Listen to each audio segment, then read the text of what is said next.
Let's talk about money. Let's talk about making money. Let's talk about our comfort levels with money. Let's talk about why we're uncomfortable with money. Let's be honest about money.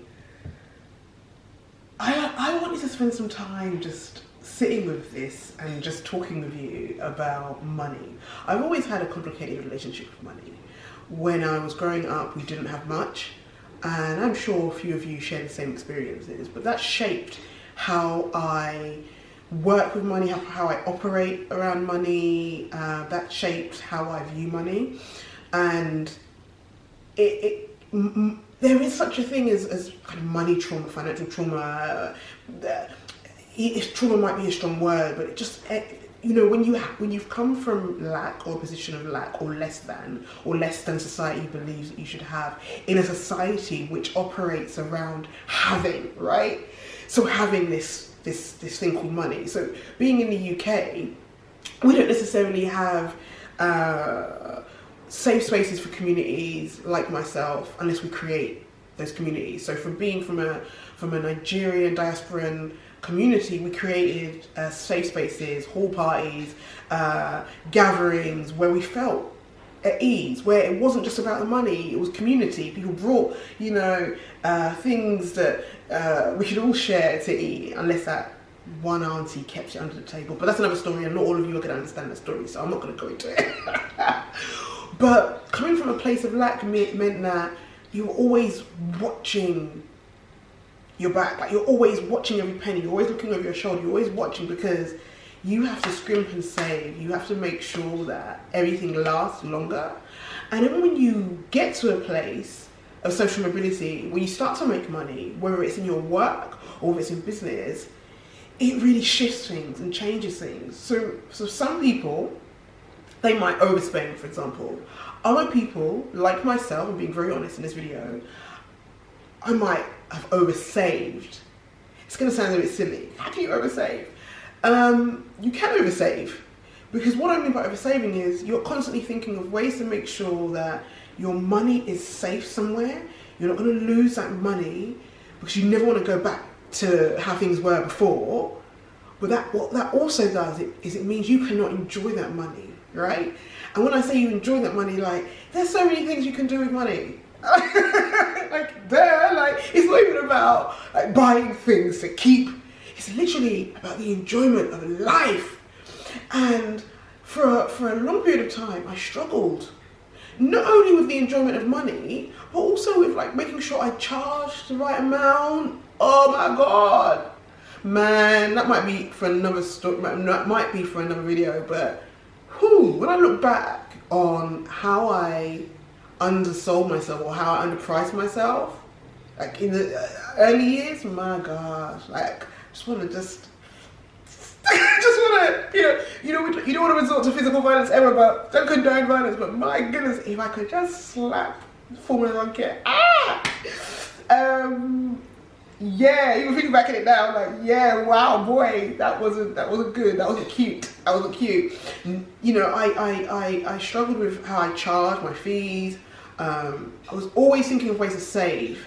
Not only save in terms of buying things that were potentially cost less, but saving money like in accounts. And I think it's really important now that I look back at that, because now I'm in a much better position in life, but I also rewired myself. That took a lot of internal learning and unlearning and relearning, and honest conversations and discomfort and laughable moments, to just look at how I operate around money, because it ultimately allowed me to shift for growth in my business so I could charge more, but it also enabled me to enjoy myself more in life, full stop. Because there's no point in making all this money and profiting and blah blah blah and doing all this in a capitalist society. You cannot enjoy. And I really wanted to just enjoy it. And now I'm still going through that process. I ain't gonna lie, like I'm not Oprah levels yet. I'm not giving you all a car, but even though that was sponsored, but that's another conversation. That wasn't necessarily sponsored by Oprah, by the way, but yeah. I'm not at the level where I can just be giving things away, basically, is what I'm trying to say. But I do love to gift. I love to gift myself. I love to gift my loved ones. I love to look at the money I've saved, but now I identify how I'm using it for the betterment of myself, for my family, for my life, for my community. I am more comfortable with having honest and open and direct conversations about money. I explore the ways in which I can not only grow my money, because I don't want to work forever. Who does? Gosh. Oh. I don't want to work forever, my goodness. No. And if we talk about work, we've got to look at the kind of work. I don't want to work just for the sake of doing. I want to create work that is pleasurable, right? And that also still makes me money. So even when I retire, the work I'll be doing post-retirement will be a different kind of work.